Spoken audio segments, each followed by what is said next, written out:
আওয়ামী লীগের কর্মীদের প্রশিক্ষণ দিচ্ছেন এমন অভিযোগ মেজর সাদিক নামে একজন সেনা কর্মকর্তার বিরুদ্ধে।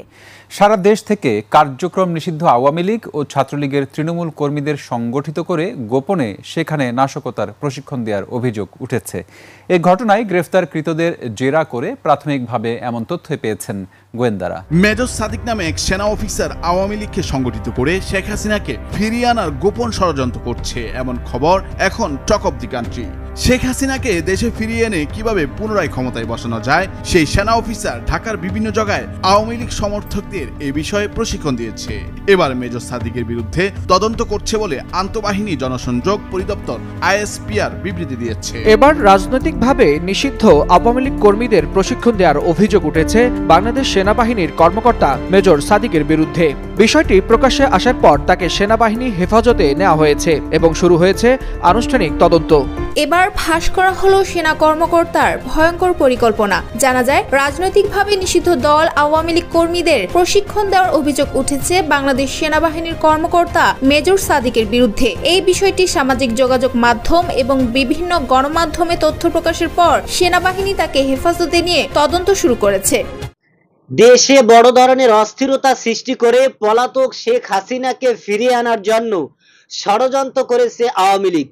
তাদের এই পরিকল্পনা বাস্তবায়ন করার জন্য রাজধানী সহ বিভিন্ন স্থানে সেনাবাহিনীর মেজর সাদিক এই আওয়ামী লীগের বড় বড় ক্যাডার এবং নেতাকর্মীদেরকে গোপনে ট্রেনিং দিচ্ছেন।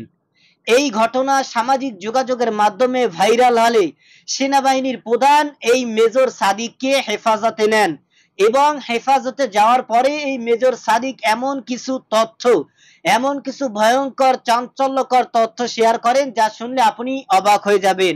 দর্শক, এ বিষয়ের কিছু অংশ ভিডিওর শুরুতে শিরোনামে আপনারা দেখেছেন, বিস্তারিত পুরো ভিডিও জুড়ে।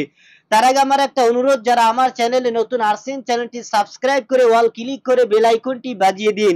চলুন দেখে আসি কে এই সেনাবাহিনীর মেজর সাদিক এবং কার ইশারায় তিনি এই আওয়ামী লীগের বড় বড় ক্যাডারদেরকে নেতাকর্মীদেরকে ট্রেনিং দিচ্ছেন এবং এই ঘটনা জানার পরে গ্রেফতার হওয়ার পরে তিনি কি ভয়ঙ্কর চাঞ্চল্যকর তথ্য দিলেন যা শুনলে আপনি অবাক হয়ে যাবেন।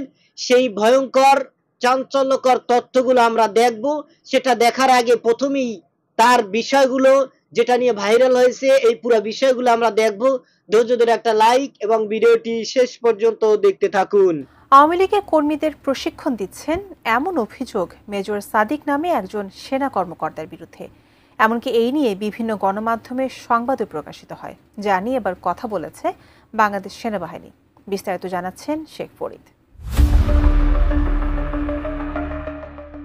আওয়ামী লীগের কার্যক্রম নিষিদ্ধ হওয়া সত্ত্বেও গোপনে দলটির কর্মীদের প্রশিক্ষণ দিচ্ছেন একজন সেনা কর্মকর্তা। এমন অভিযোগ মেজর সাদিক নামে একজন সেনা কর্মকর্তার বিরুদ্ধে, যা সামাজিক মাধ্যম সহ দেশের বিভিন্ন গণমাধ্যমে সংবাদও প্রকাশিত হয়। এরই পরিপ্রেক্ষিতে এবার মেজর সাদিককে হেফাজতে নিয়েছে বাংলাদেশ সেনাবাহিনী। 31 জুলাই ঢাকা সেনানিবাসের অফিসার্স মেস এতে আয়োজিত এক সংবাদ সম্মেলনে এমন তথ্য জানান সেনা সদরের মিলিটারি অপারেশনস পরিদপ্তরের পরিচালক ব্রিগেডিয়ার জেনারেল মোহাম্মদ নাজিম উদ্দৌলা। সেনা হেফাজতে নেয়ার পর মেজর সাদিককে জিজ্ঞাসাবাদ করা হচ্ছে বলেও জানান তিনি। মেজর সাদিকের বিষয়ে ব্রিগেডিয়ার জেনারেল মোহাম্মদ নাজিম উদ্দৌলা জানান, আমাদের নজরে এসছে, যদিও বিষয়টি তদন্তাধীন আছে, তারপরে আমি বলবো যে এরকম একটা ঘটনার কথা জানার পরে আর্মির হেফাজতেই সে আছে এবং তদন্ত চলমান আছে। তদন্তে তার দোষ প্রমাণিত হলে নিঃসন্দেহে সেনাবাহিনী প্রচলিত নিয়ম অনুযায়ী তার বিরুদ্ধে ব্যবস্থা গ্রহণ করবে। যেহেতু বিষয়টি তদন্তাধীন আছে, এর বেশি এই মুহূর্তে বলা আমার মনে হয় সমীচীন হবে না।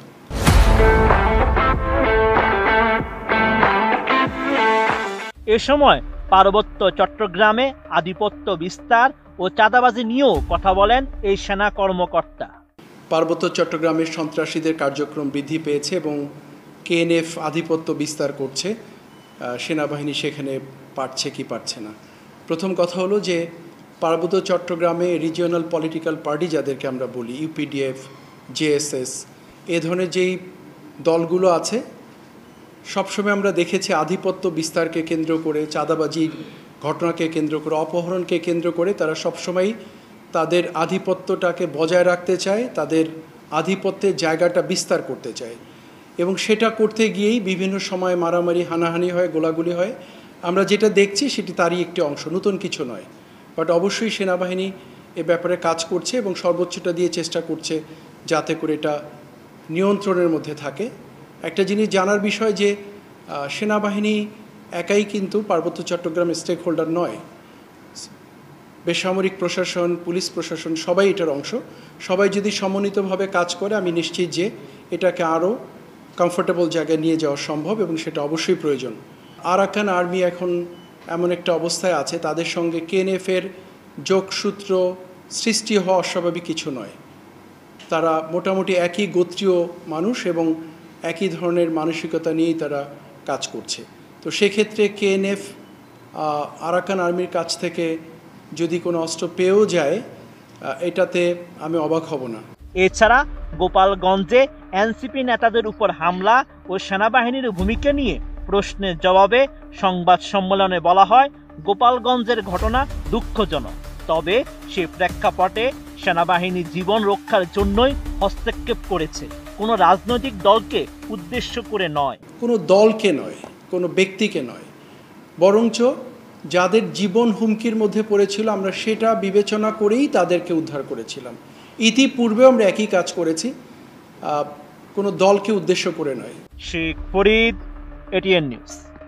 আওয়ামী লীগরা বাংলাদেশে বড় ধরনের অস্থিরতা একটার পর একটা সৃষ্টি করে যাচ্ছেন এবং তাদের মূল টার্গেট তারা তাদের সাবেক প্রধানমন্ত্রী শেখ হাসিনাকে বাংলার জমিনে ফিরিয়ে আনবেই। সেই জন্য তারা গোপনে ট্রেনিং দিচ্ছেন এবং আওয়ামী লীগের বড় বড় কেন্দ্রীয় নেতারা, ক্যাডাররা তারা গোপনে ট্রেনিং নিচ্ছেন যাতে করে মানুষকে খুন করা যায়, গুম করা যায় এবং তাদের সাথে লড়াই করা যায়, যুদ্ধ করা যায়। এ নিয়ে তাদের গোপনে একটা পরিকল্পনা ছিল।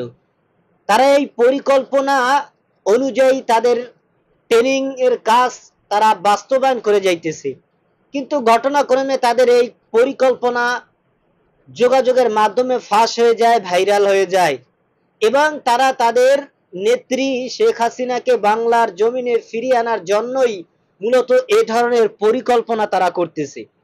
ইতিমধ্যেই যে সেনাবাহিনীর মেজর, তিনি আওয়ামী লীগের বড় একজন দালাল এবং তিনিও একজন আওয়ামী লীগের লোক।